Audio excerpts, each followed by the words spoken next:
Good afternoon, Chair Corman, Vice Chair Guyton, and members of the committee. Thank you for the opportunity to speak today.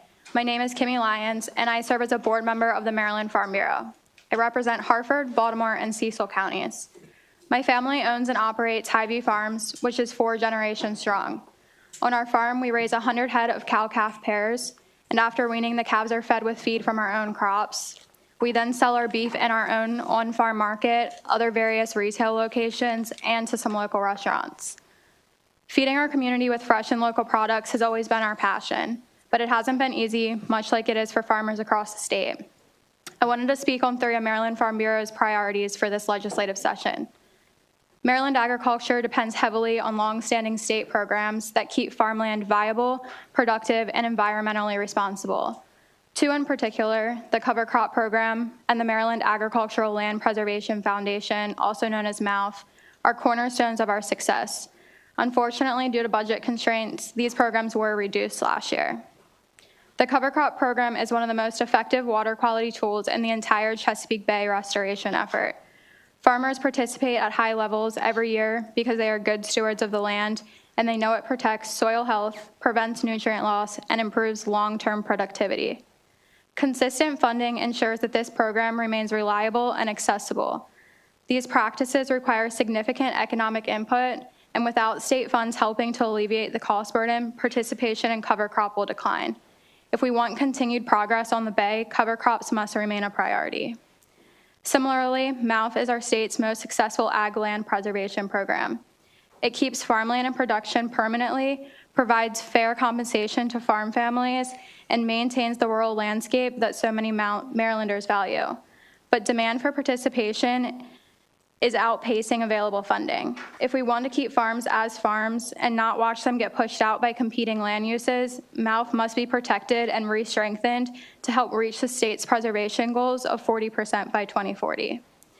Maryland loses productive farmland every year, not because farms are unproductive, but because the land around them is under intense pressure from developers and renewable energy demands.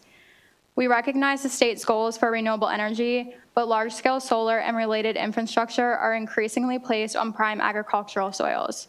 Once that land is converted, it is unlikely ever to return to food production.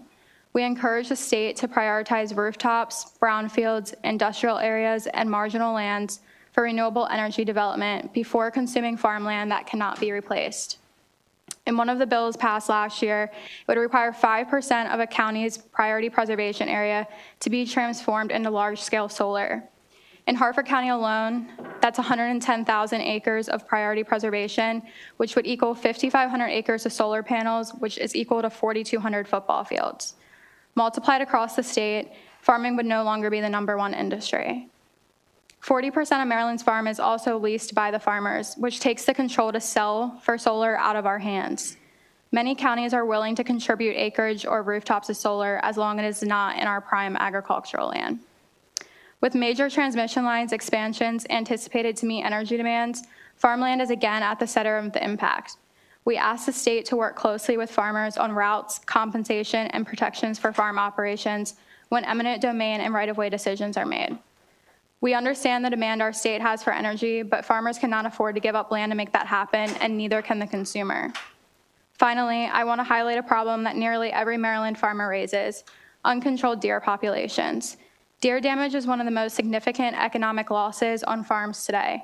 In many counties, entire fields of soybeans, corn, vegetables, and specialty crops are wiped out before harvest. Farmers simply cannot absorb these losses year after year on top of weather implications and an ever-fluctuating grain market. We need stronger, more flexible deer management tools, whether through extended seasons, depredation permits, or coordinated population control efforts.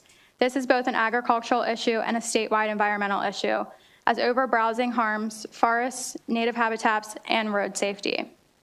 Food insecurity in Maryland is a huge threat, and nothing is more important than local, healthy, and affordable food. All of the issues we address today threaten our local food supply, driving food costs and dependability on other states and countries even higher. Maryland agriculture feeds our communities, protects open space, and contributes billions to the state economy, but the pressure on farmers has never been greater. By preserving funding for core ag programs, making thoughtful land use decisions, and addressing wildlife damage, the General Assembly can help ensure the pressures are alleviated from our existing farmers and that farming remains viable for future generations so that we can continue to feed Maryland, strengthen our industry, and preserve the farm and the farmer. On behalf of the Maryland Farm Bureau and the farmers we represent, thank you for your support and for your attention to these issues. I appreciate the opportunity to speak to you, and I'm happy to answer any questions.